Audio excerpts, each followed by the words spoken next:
Isayas, Kabanata 37.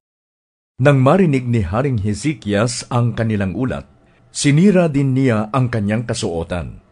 Nagsuot ng damit panluksa at pumasok sa templo.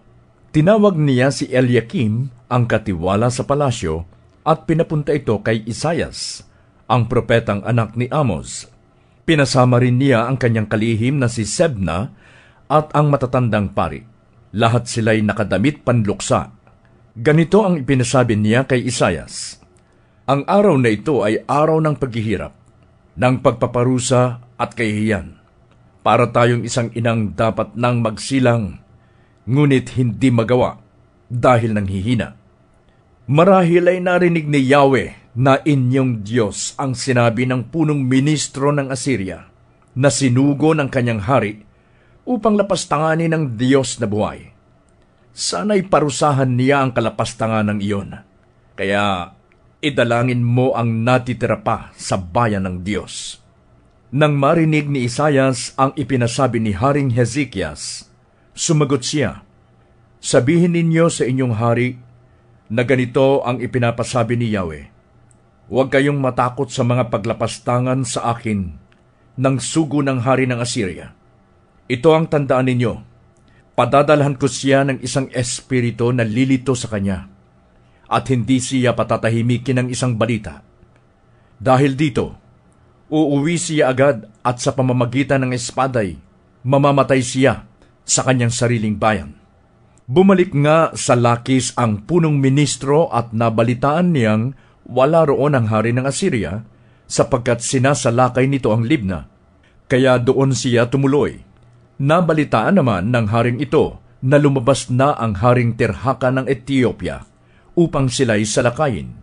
Kaya nagpasugo muli siya kay Haring Hezekias upang sabihin dito, huwag kang palinlang sa pinagtitiwalaan mong Diyos na nagsasabing hindi masasakop ng hari ng Assyria ang Jerusalem. Alam ninyo ang ginawa ng mga hari ng Assyria sa ibang mga bansa. Winasak silang lahat. Kayo pa kaya? Hindi na iligtas ng mga Diyos ang mga bansang winasak ng aming mga magulang. Nariyan ang Gozan, Karan at Resef. Nariyan din ang mga taga-Eden na nasa Telasar. Nailigtas ba sila ng mga ito? At nasaan ang hari ng Hamat, ng Arpad, ang hari ng lungsod ng Sepharvaim, ng Hena at ng Iva? Kinuha ni Hezekias ang sulat na dala ng mga sugo, at pagkatapos basahin ay pumasok sa templo. Isinanggunin niya ito kay Yahweh, at siya'y nanalangin, O Yahweh, na makapangyarihan sa lahat, Diyos ng Israel, lumikha ng langit at lupa. Ang inyong trono'y nasa ibabaw ng mga kerubin. Kayo lamang ang Diyos ng lahat ng kaharian sa lupa. Masdan ninyo ang aming kalagayan, at lingapin ninyo kami. Narito ang liham ni Sennacherib na lumalapastangan sa inyo, ang buhay na Diyos. Tunay nga, O Yahweh, na winasak ng mga hari ng Assyria ang lahat ng bansa.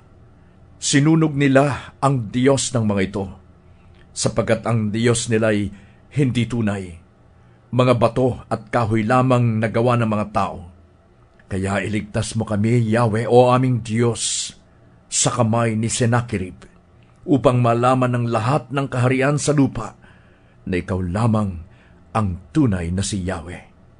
Pagkatapos, tumanggap si Hezekias ng sulat mula kay Isayas na ganito ang sinasabi: dininig ni Yahweh ang Diyos ng Israel ang dalangin mo laban kay Sennacherib. At ito ang kanyang tugon: kinamumuhian ka ng mga taga-Zion, Sennacherib. Pinagtatawanan ka at kinukutya ng Jerusalem. Sino sa akala mo ang iyong iniinsulto at hinahamak? Nilapastangan mo ako, ang banal na Diyos ng Israel. Nilait mo ang Panginoon sa pamamagitan ng iyong mga lingkod. Ang sabi mo, sa dami ng aking karwahe, naakyat ko ang ituktok ng mga bundok. Naabot ko rin ang kasulok-sulukan ng Lebanon. Pinutol ko ang nagtataasang puno ng cedar at ang mga piling puno ng sipres. Naabot kong lahat ang pinakamataas na lugar at pusod ng gubat. Humukay ako ng maraming balon at uminom ako ng tubig ng mga iyon. Ang mga ilog at bati sa Ehipto, matapakan ko lamang ay agad natutuyo. Dapat mong malaman na noon pang una, ang bagay na ito ay matagal ko nang binalak at ngayoy pawang natutupad. Itinakda kong ikaw ang magwawasak ng matitibay na lungsod. Mga mamamayay nawalan ng lakas, nanginig sa takot at napahiya.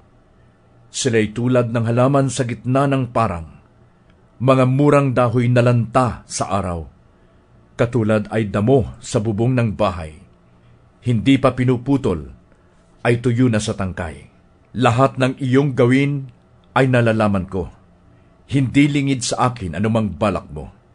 Dahil sa galit mo't paglaban sa akin at paghahambog mong hindi nalilihim, kaya ang ilong mo'y kakawitin ko at ang bibig mo'y lalagyan ng kandado at ibabalik kita sa pinanggalingan mo. Ito ang magiging palatandaan ninyo. Sa taong ito, ang kakainin ninyo'y bunga ng halamang dati nang nakatanim. Sa susunod na taon, ang kakainin ninyo'y ang ani sa tutubong supling ng halamang iyon. Ngunit sa 3 taon, magtatanim na kayo ng panibago, at ang kakainin ninyo'y ang ibubunga nito. Ang mga nalabi sa Huda ay parang halamang muling mag-uugat at mamumunga, sapagkat may malalabi mula sa Jerusalem at may maliligtas mula sa bundok ng Zion. Mangyayari ito dahil kay Yahweh na makapangyarihan sa lahat.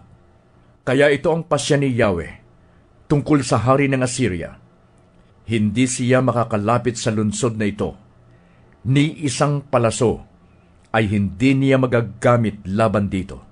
Hindi siya makakalapit na may sandata o makakapagtayo ng tanggulan upang ito'y kubkubin.